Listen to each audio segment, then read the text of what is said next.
Keep the flame of Zambia's 60th independence continue to burn with pride. Zambia's Diamond Jubilee has come and gone, but the pride? That's here to stay.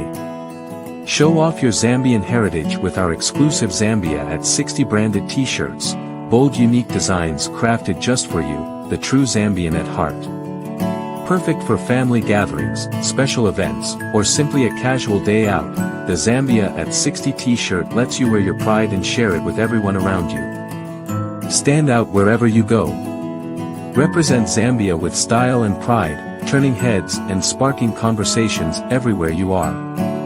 Ready to get yours? It's simple. Get one shirt at $40 or two shirts for $70.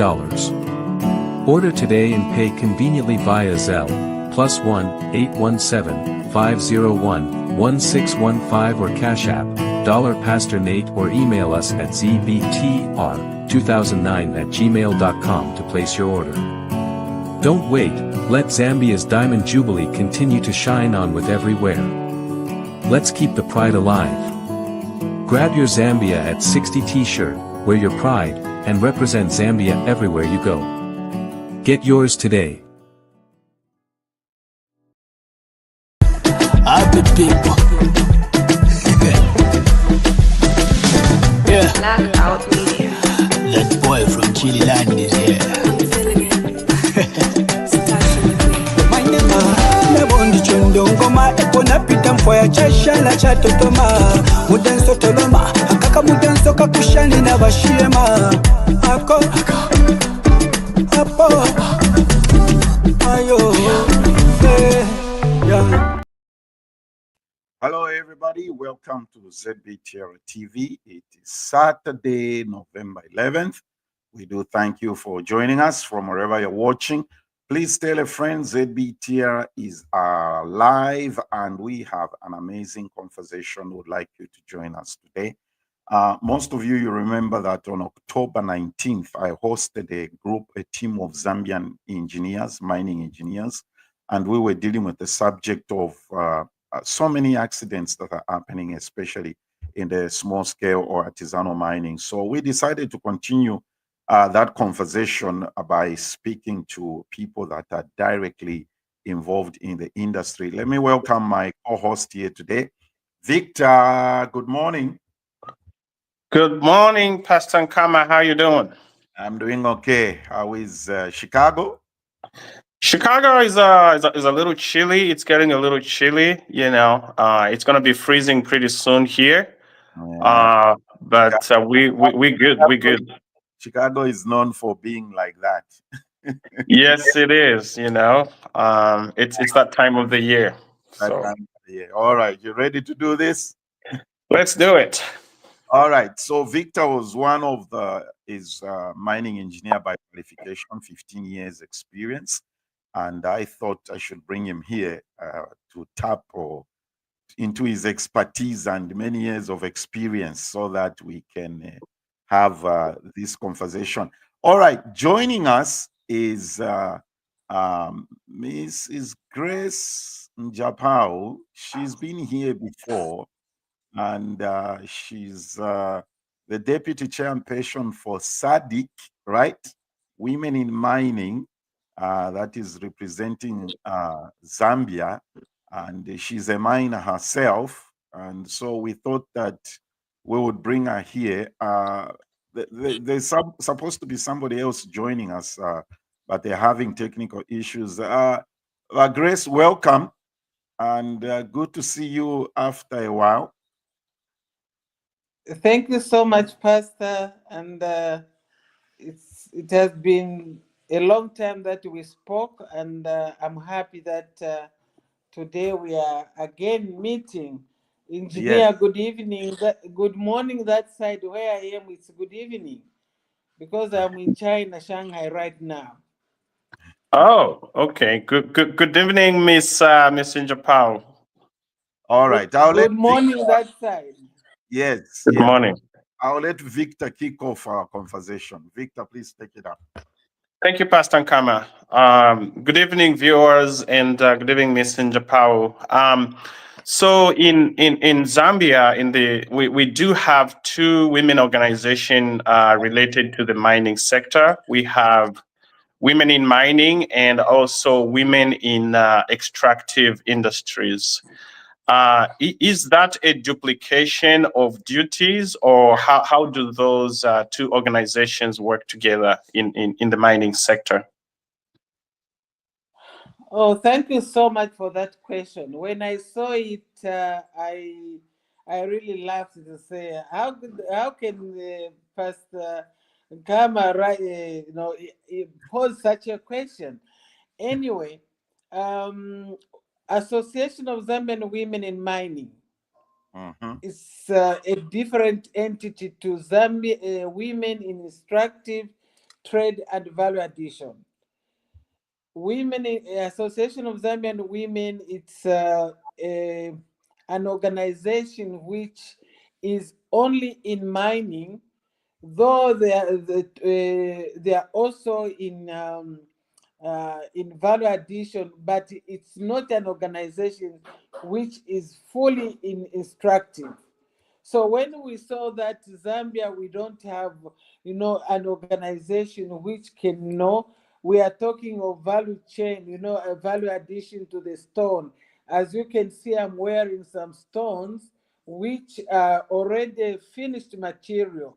So we thought we can have this organization so that the women and the young people, especially the young girls, to learn how to identify a stone, to learn how to cut a stone, and to learn how to polish a stone.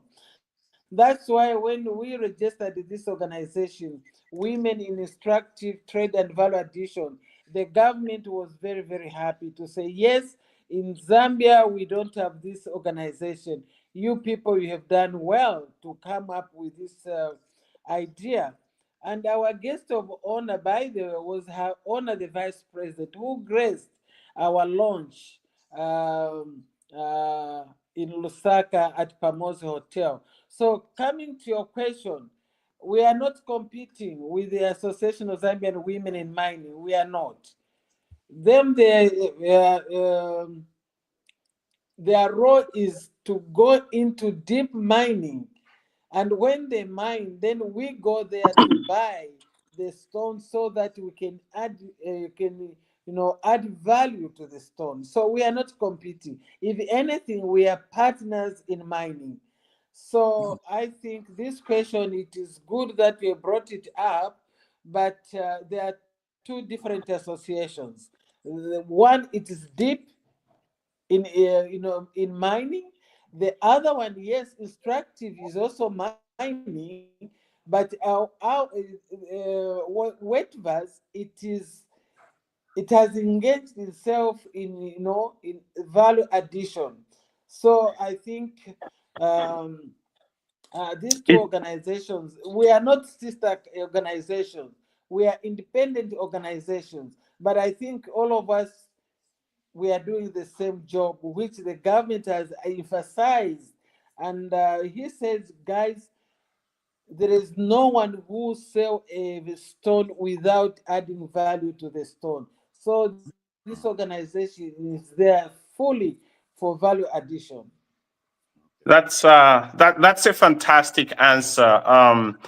I think here in the US we look at it in terms of upstream and downstream. And from your answer, it sounds like the Association of Women in Mining sounds like it's an upstream type organization, and then the value addition we usually call it a downstream here in the US. But in Europe, we see that distinction quite strongly, although in the US we don't. They look at we segment the industry in terms of mining and then metals. So mining is upstream, metals is downstream, but in school, mining is mining. So I understand. I appreciate your answer. My next question. Go ahead. Go ahead. No. I'm listening from you. Oh, thank you. Thank you for your response. My next question is more on the upstream organization of the Association of Women in Mining in Zambia. Globally, there's a Women in Mining organization. It's a very large organization, very strong in North America, South America, and Europe. In Zambia, do we see women in large organizations, in large mines, in high places? Do we see them belonging to Women in Mining, such as women from Mopani, women from First Quantum in executive levels? Do we see them belonging to the Women in Mining in Zambia? And if we don't, what's the strategy to get them engaged and get the bigger players engaged in that organization? Thank you so much. In fact, as you talk of North America and the other places, we in Africa, we have African Women in Mining, AWIMA. It is a global organization where all the associations are in that is through SADC Women in Mining, because SADC Women in Mining is an apex body which brings all the associations in 13 countries where SADC countries are. So when we talk of Zambia, yes, we have, like in Mopani, there are women, a group of women who are actually in mining, and also there are traders in there. So when we talk of a big organization, I think Association of Zambian Women in Mining and the women in extractive and trade value addition, it is coming very strong now, because every meeting in government we are being invited, because they have seen what women are doing. Just like I'm here in Shanghai with a group of my friends, women who are here. I think I would have sent you the picture of what we are doing. So we are trying to bring everybody on board. It cannot be very big, but I think we have a footstep in Zambia where mining is concerned. Why it is coming so strong now? Because a long time ago, mining was only for men.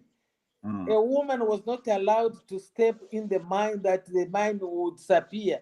Wow, it was, I think, I don't know what men were thinking. They thought women have no brains. Women cannot be miners. Right now, the people who are driving those big trucks are women in mining. So we have those groups, but what we need to do is to bring everybody on board so that we can be strong as women, despite we have different organizations and but it's the same thing. It is mining. So we need to bring ourselves as, we have to cooperate ourselves. We have to work together as women. And I'm so grateful that through the midst of mines, the minister and the PS is encouraging a lot of women to have even cooperatives. So answering your question, we are doing very well in those lines. Okay. That is a Yeah. that is a go ahead. I was gonna say that is a fantastic answer, and I'm glad to hear of the progress that is being made. You mentioned what men were thinking. I think men of our times are changing their mindsets. As a man, I consider myself as an ally to women in mining. I have two executives who are my mentors, and actually, my direct boss is a lady, and she's a very strong member of women in mining. So I consider myself as an ally to the organization. Excellent. Thank you. Okay, we have been joined by Ms. Christine Chikobo. She's the Women in Extractive Industry Trade and Value Addition Association of Zambia. She's the secretary. Christine, welcome.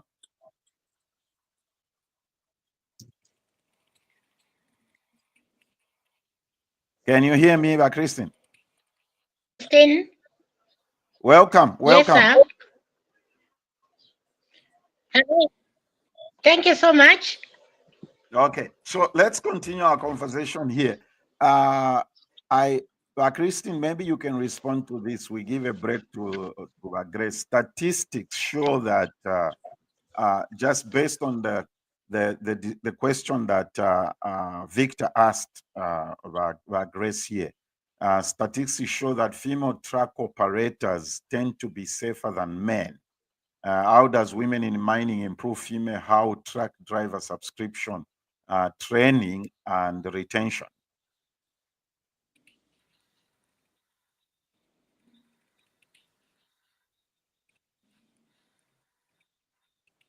You are on mute. We can't hear you.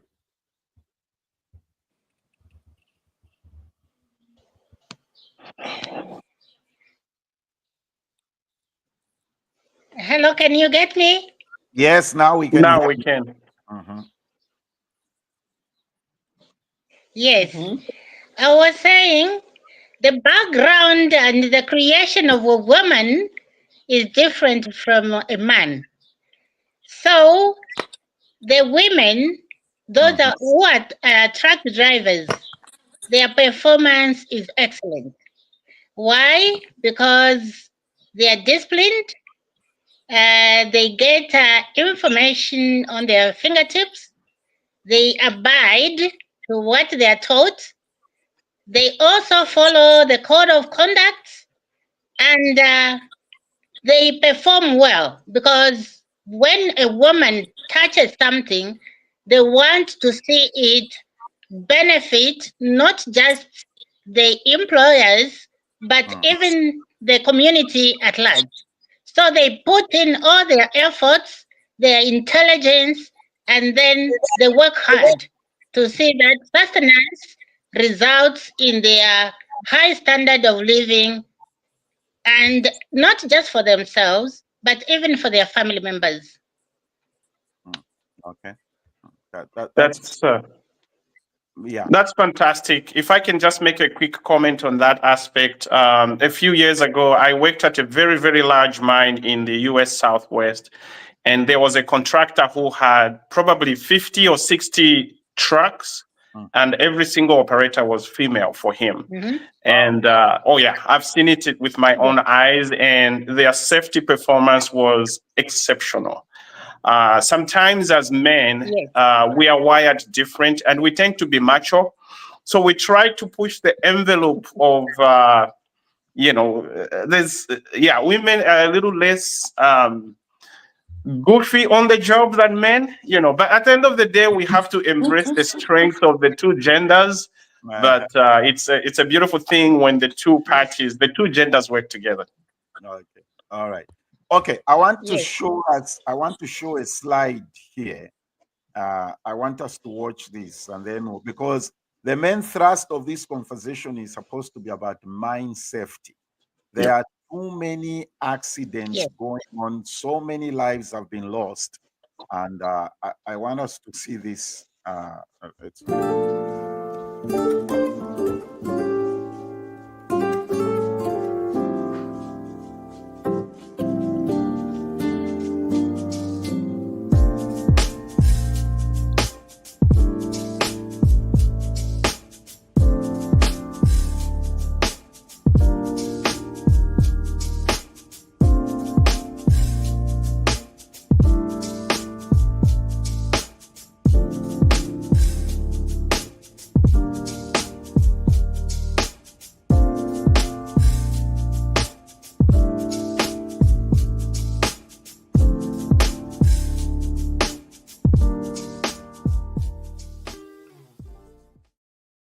Okay, those pictures were taken from different countries, not just Zambia.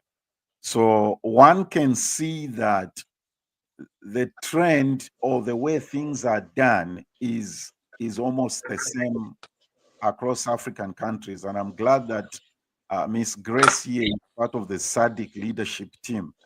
One observation that I make in those pictures, Victor, and the two ladies here is that number one, Grace, Christine, the people you see in there are not wearing safety gear. They are just in their plain clothes. Yeah. Let's talk about this. How is the sector regulated, and what are the terms of safety? How is the sector regulated? The mining, the small scale mining industry, how is it regulated, and what are the safety measures? Can I come in? Please go. Yeah. This is a very big challenge that we have in mining sector. Why am I saying it's a very big, it's a problem? Because most of these people who are mining, they're illegal miners. They don't have licenses. And looking at the situation Africa is going through now because of climate change and things are changing, people, they want to get something to put on the table for their children. But by doing that, they are doing the wrong thing. Because where mining safety is concerned, when you go into the mining area, you must have the safety boots, you must have the helmet, you must have the full gear before you go to mine in any area. But now, because we have the young men who are anxious to have money and they cannot do without money, some they mine illegally, not even supporting their families, but they get money and started drinking. That is the biggest challenge that we have. And we had meetings. I sit in the federation as a trustee. Christine, she's the vice treasurer in the Federation of Small Scale Miners. These are the challenges that we are going through as women. And recently we have lost a lot of lives. And the government has cautioned us to say, you leaders who are in leadership, can we work together and find a solution of these people? And we have told them the only solution that can be given these people is to facilitate the mining, licenses to them. Then we tell them how to go about it. We engage the mine safety department. By doing that, then all this what is happening will come to an end. Otherwise, the government is doing its best, trying to regulate, to say every person who wants to go into mining must obtain a mining license. Those are small scale miners. And in fact, they're not small scale miners. They are artisanal miners. And you can get artisanal license from the Ministry of Mine, which is only 2 years. You go straight into mining. But people, they're ignoring that. And the blame comes to the ministry and the government, and also it comes to to us as federation and other organizations. So it is a big challenge that we have, and I think we need to put our heads together. Otherwise, if we leave it like that, we will lose a lot of lives. I thought I could add my voice to that. Thank you. Yes, can I add my voice as well? Please Sure. go ahead. Yes. These accidents, in order for them to be preserved, we need the government to come in full force, because the tendencies and the procedures of attending an artisanal or a small scale mine is tedious.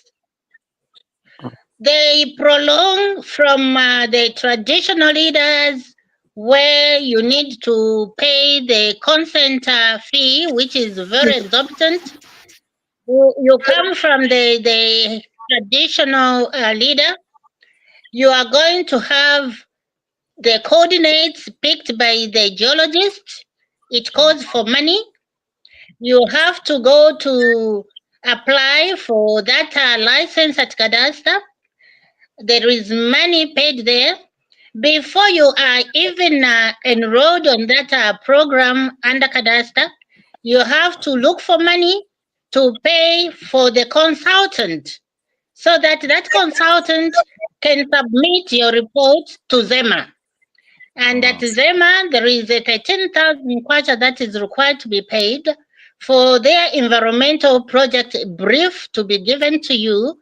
So these licenses, the procedures are hectic, and this prompts these small-scale miners or artisanals to go into the production illegally because they can't afford to pay all these bills. So we are saying, can the government legalize some people to take care of these projects where maybe you pay a bit of a fee, not the 13,000, not the 40,000. You haven't started mining. You are just a villager who has seen some potential somewhere in your farm, and then the government is saying formalize your concession by paying all these exorbitant fees and follow the procedure for you to be formalized. So these people are hungry. They are poverty stricken. They need food on their table. So what do? They go into there without PPEs, not bothering the safety. So all they want is to get some stones and sell and assist their families to be self-sufficient. So the government has got a big task to help us as women in extractive industry trade and value addition association, because this was a pronouncement from the president to say people, all miners, should add value to their minerals. How do we add value when we haven't proper mechanization to produce the products that we are supposed to add value to and then sell at a price that is sustainable? I submit. Wow. Wow. So it sounds like there are significant barriers to entry in these operations that hopefully the government can evaluate and make it a little easier to obtain the required licenses and registration. The cost of getting into an industry or starting a business, it shouldn't be too high, at least from the registration perspective, you know. People should be able to register for a company for a very small fee, not the amounts I'm hearing, like 13,000 kwacha. That's a lot of money. Here in the US, you can start a mine for $1. I mean, a business for $1. In Illinois, you can register your business for about $100. So it shouldn't be cost prohibitive to be registered. Yeah, that's very prohibitive. Now, so Grace, Christine, your organizations, do they have? You have mentioned the government. So your organizations, do they have a program in place to address this by having an incentive to help these upcoming artisanal miners? Somebody says, look, I found minerals in my farm, on my land. I want to formalize it, like you have said, get a license. What are your two organizations doing about it? Any program to help emerging miners? Thank you, Mr. Moderator. I think I sit in one of the committees at Ministry of Mines. And recently we were sent as a team in Eastern Province. We were divided. So some went to Southern Province As we went to Eastern Province, some went to Lapula and so on. We went around to see how these artisanal miners are, performing. Mm. Amazingly, amazingly, our people are just some who are holding to licenses. They are not on the ground. They Why? have the license, we don't know. That is the question we asked ourselves. Why are people holding on to licenses when they are not on the ground? Why are people holding to licenses and they are saying the government is not giving them licenses? But those with the licenses, they have not even done even one thing. We visited almost 5 mines. We Mm. just found it was green. It was just like a bush. And we went into another one, we find 2 pits. They left. So coming back to what you are saying, what we are doing, I Mm-hmm. think I'll talk more of Zambia because if I'll talk more of SADC countries. That means I have to talk for all the countries. So let me talk for Speak Zambia. for Zambia. Mm. In yeah, let's concentrate on Zambia. I'm the past president for Association of Zambian Women in Mining, and Christine, she was my secretary, and we started a program of going out there to register cooperatives. Why did we do that? Because we wanted to group them, and by doing that, it will be easy for us if we find a support either from well wishers or from government. It's easy to work with groups than individuals. Mm-hmm. That was a program that I initiated myself with my team exactly when I was the president. So now the government has taken up, the Minister of Mine has taken it up. They have now given all some, not all, some cooperative uh, licenses, and are going to support them by giving them a jackhammer and other accessories. So that was the program that we initiated under my leadership with Christine as my secretary and the team. So now I'm no longer there as uh, a president. But I think even if one is not there, the ones who are there, I think they are taking it up. I wouldn't know.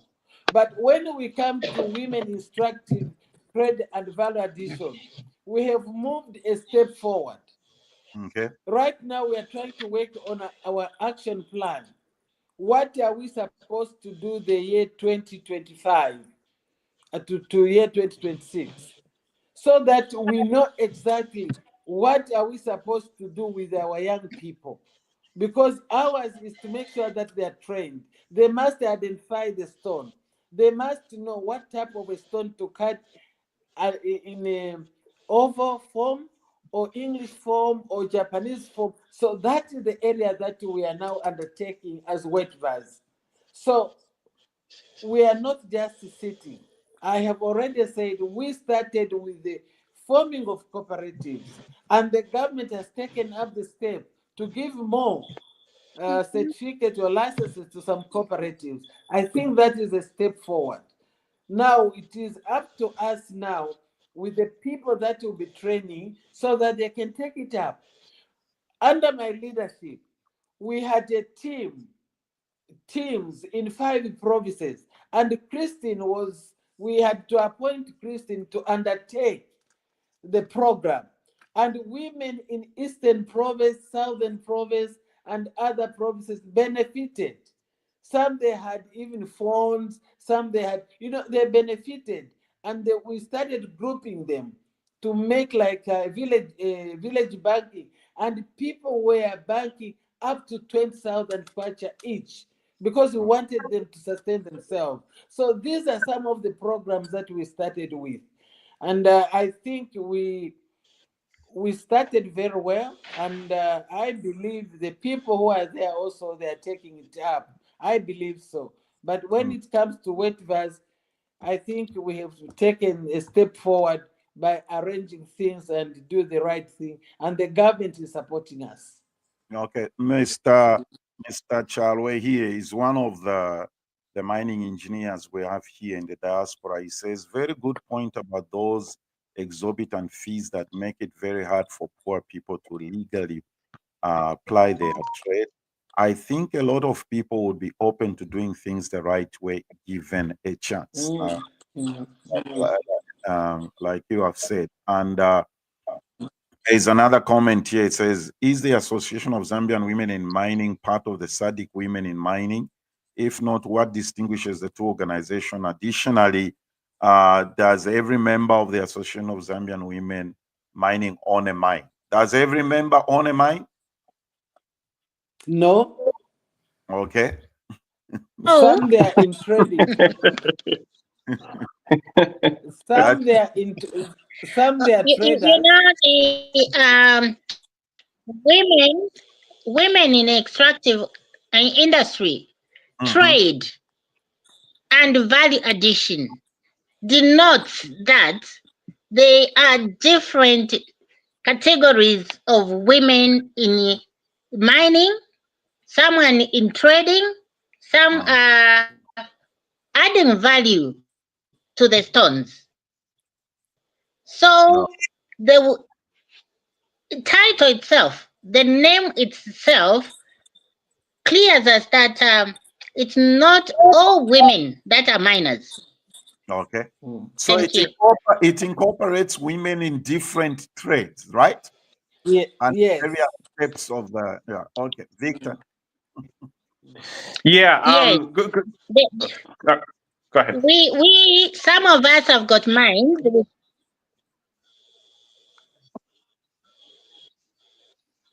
I'm saying some of us have got mines. Some women buy and sell. They are traders. Okay. Others have got some small equipment like value addition, which is the cut and polish machines, so that after they have bought the stones or after they have mined, then they add value by cutting, polishing, tumbling, so that they make up the jewelry like necklaces, rings, bracelets, so that they can do business like what Madam Njapau has taken to China. So not all of us are miners. That's why it has categorized through the title, Women in Extractive, meaning these are the ones who are extracting, they are mining. Then they are traders. Then there are those who are adding value to what they have mined or what they have bought. All right. That makes sense. That makes sense. Yeah, and I think if that's not the case right now, the association should be open to any woman who works at a mine, whether they are in IT, HR, operations. At least globally, that's kind of the way they've structured women in mining.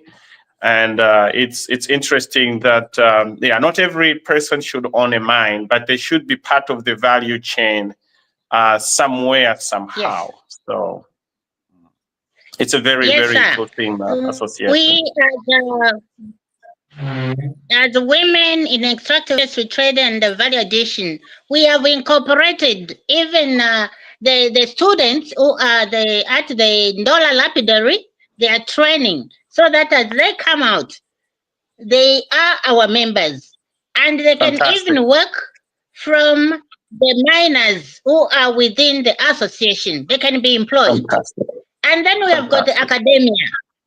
We have got the professionals, because we can't do it on our own when we don't have the geologists, when we don't have the demologists, when we don't have the accountants. So we incorporate all professional academia and traders, like I said, miners. Everyone is welcome. Fantastic. Excellent. And we also have men who are affiliates. They Okay. can't just vote. They are men who help us with their wisdom and other contributions. So we accept men as affiliates, but when it comes to voting, they don't vote. Okay. Yeah, I'm actually an ally of women in mining in the US. So I'm not a member. Yeah, so whatever little wisdom I can offer, and especially support, because we have, especially when you are in leadership, you have both men and women, say, reporting to you. So you have to have that open-minded, inclusive mindset to support underrepresented demographics. But that's another discussion for another day. Another day, yeah. What's the relationship between your organizations with the Zambia Chamber of Mines? What's the relationship? As women in extractive. Go ahead. Yeah, go ahead. I was saying, as women in extractive trade and value addition, we are at the point of affiliating ourselves to chambers of mines because we have realized that through chambers of mines, we can have a voice to the government. Yes, we are a voice. We are a voice for women, but we want to affiliate to chamber of mines because these chambers of mines, they also communicate with the large scale miners who are our partners. So if we go through chambers of mines, we are going to have that lineage, the interactions, and communicate well with our partners in business who are the large scale. Because at the moment, there is a gap between the large scale miners as well as the ASMs. So there should be a link so that we are linked to these other large scale miners and communicate properly, even receive some help from the large scale miners. Thank you. That is fantastic. Just to add on what Christine is talking.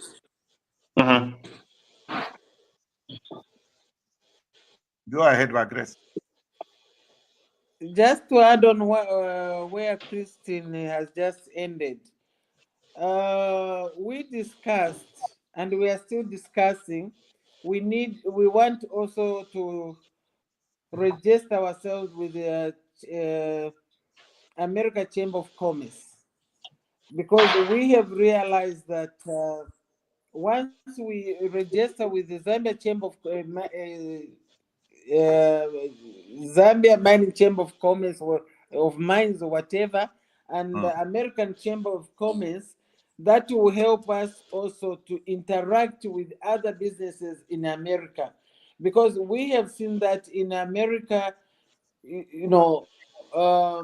our products, Zambian stones, are on high demand. So for us to penetrate, we need also to interact with other chambers in the United States. So since we are discussing this issue, and you, our brothers, you are in the United States, it will be very, very, pleasing to note that you also connect us with other chambers that are in mining in the United States.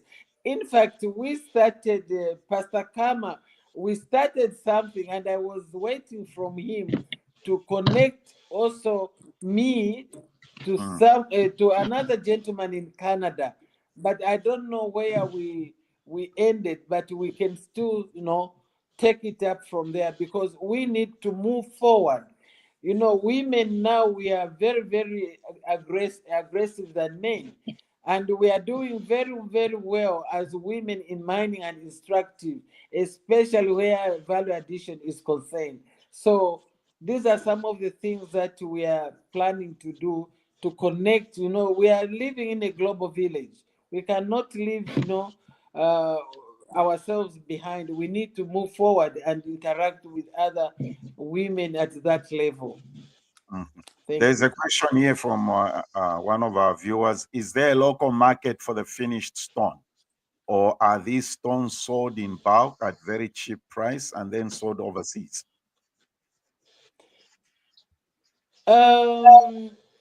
Let me say, because I'm really in it. Mhm. I'm really in jewelry and in stones. I'm really in it. Zambians, they don't appreciate the stone. When you tell them this stone is worth 1,000 kwacha, they think it is too expensive. But when the same stone you take it to United States, you bring it here in China, 1,000 kwacha, I think it's about I don't know if it's $60 or whatever, I don't know. But when you come here with the same stone, well polished, well designed, you Mm. tell them my stone is 500 RMB, China money. You translate that into dollar, you find you are selling it at a higher price. And people, they are willing to buy. But in Zambia, we have tried to display the value addition. I think we need also to sensitize our people that, Mm. the stone which goes to China comes to Zambia, people, they'll buy it. But the stone that will be polished, cut, and done in Zambia, people, they'll think it's very expensive. So we need to change the mindset of ourselves because the stone is ours, everything is ours, but we are not appreciating what God has given us. Yes, and to come in, the appreciation of stone, it has to start from how you produced. If we can put a cost to that stone, because locally, what people see is like they are just buying groundnuts. They don't know how much you have Yes. spent by Yes. producing such a stone. So, like Madam Njapau is saying, let people have a changed mindset. Look at the value of that stone. How much expenditure has been there in order for you to have that balance sheet on that stone? Mm. Because them, they don't even know what you used when you were mining that stone, how much was involved, the labor costs, anything, food expenses, they don't consider. So there is a lot that people should be trained and have a mindset, turned around so that they can appreciate what we put in order to produce such a stone. Okay. If I can just say something, I know I don't live in Zambia, but when it comes to precious metals and jewelry, sometimes, especially in these developed countries, you need a lot of disposable income. And in some situations, our people in Zambia don't have a lot of disposable income. And some of the jewelry can actually be investment. And so maybe our people may not have the luxury of having those resources to invest or to dispose. And so I think with improving economics, Mm. the mindset of our people, in my view, from 100 feet away, will probably improve. I just wanted to defend our people. Yeah, it's true. That's why we were saying the basics should be found. People should have something to put on the table. And this Yes. can only come by the involvement of the government, training people, trying to facilitate the mining methodologies so that production can be done. Yes. Even those who do illegal mining, the price that they give the stones away is something to wonder about. All that they Wow. want is to sell, have a 50 kwacha, maybe buy a loaf of bread, some carpenter, and they ignore. So value for Mm. money should be emphasized. People should be trained. Miners should be trained. These ASMs should be trained. And even the buyers, because workshops should be there to train people to understand the value of the stone and what you have put in. Without training, workshops, capacity building, we will never understand the value of the stone. So the impetus should be on the government that they should come up openly to train people around the country. And what I see is the staff of trainers is very, very scanty. The government cannot afford to send trainers around the country, not even safety department. In Zambia, we have only got the safety department in Kitwe. And these are the people who cater for the whole country. And when you are telling them to come and inspect your mine, they will require from you the transport money, they will require from you accommodation money, food money. If the government can come in and provide for them, it can be cheaper for us. That's why people don't bother, because they know no inspectors will be in the area. So safety is very important, and safety officers should deliberately inspect and guide them on safety measures so that they know better and abide to the rules and laws of the country. Yeah, that's basically, you said it, Christine. That's where the problem is. It's everybody who's doing what you're calling illegal mining. They know the government doesn't have the capacity to go to them and shut them down and tell them they need to. That's where the problem is. So now, in conclusion, let's conclude. Now you have the issue of gold. Is it in Kasempa, in that area? Okay. You have people now doing their own thing. Okay. I have a member of parliament here, Victor Kangombe, I think is it Kamfinsa, member of parliament? Yeah. Kamfinsa, it's on the board. Yeah, he was telling me that the previous government formed what they called a gold mine. I don't know what the current government is doing about that. So, okay, a brief comment before we go here, ladies. What is the situation with the gold in Kasempa area? What is going on there? Not just the Kasempa areas, it's all over the country. Yeah. So how is the gold being? There is gold rush. There is gold rush in Zambia. Unregulated. And unregulated miners and Unregulated by Grace, by Christine is frozen here. Mining mechanisms, and they discovered the gold.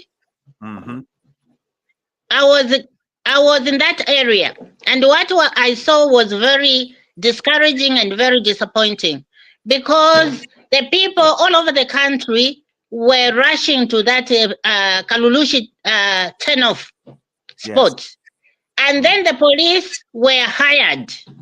And these police who were hired were collaborating with the Tanzanians. I reported this case to the Permanent Secretary, Minister of Mines.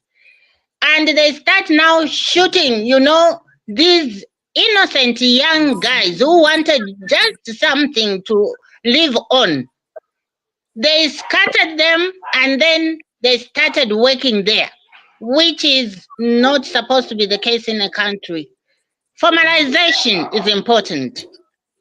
Formalize the people, give them licenses, and assist them with some small, inexpensive equipment so that they can scoop out whatever, extract something for their livelihood. In order for this country to alleviate poverty, we need assistance from our main body. Our mining sector should be involved, and the government should see us mine, produce, and sell. That's true. Yeah. Well, Grace, Christine, thank you so much for taking the time. We've run out of time here. We have another show coming up on top of the hour. Ladies and gentlemen, that was our show for today. We didn't even talk much about, we just scratched on it, on the mining safety. But, yes. Yeah, we appreciate you taking the time to talk about this and informing us about what is going on in women in mining. Thank you. Thank you so much for your time. Thank you. Bye. We'll be waiting to hear more from Bye. you. Bye-bye. All Let's right. continue. We shall do Bye-bye. that. We shall do that. All right, Victor. So that was our conversation on. All right, Victor dropped. That was our conversation, ladies and gentlemen, on mining in Zambia. We wanted to engage the people that are involved with actual industry. So we shall see you next week when we'll be talking about another matter, and hope you have a great weekend. Keep the flame of Zambia's 60th independence continue to burn with pride. Zambia's Diamond Jubilee has come and gone, but the pride? That's here to stay. Show off your Zambian heritage with our exclusive Zambia at 60 branded t-shirts, bold unique designs crafted just for you, the true Zambian at heart. Perfect for family gatherings, special events, or simply a casual day out, the Zambia at 60 t-shirt lets you wear your pride and share it with everyone around you. Stand out wherever you go. Represent Zambia with style and pride, turning heads and sparking conversations everywhere you are. Ready to get yours? It's simple. Get one shirt at $40 or two shirts for $70. Order today and pay conveniently via Zelle, +1 817 501 1615 or Cash App, Pastor Nate, or email us at zbtr2009@gmail.com to place your order. Don't wait, let Zambia's Diamond Jubilee continue to shine on with every wear. Let's keep the pride alive. Grab your Zambia at 60 t-shirt, wear your pride, and represent Zambia everywhere you go. Get yours today. Happy people. Yeah, Blackout Media. that boy from Chile land is here. Nabondi chundongoma epona pita mfoya chashala chatotoma mudenso toloma akaka mudenso kakushani na bashiyema ako apo ayo yeah. Zambia Blog Talk Radio.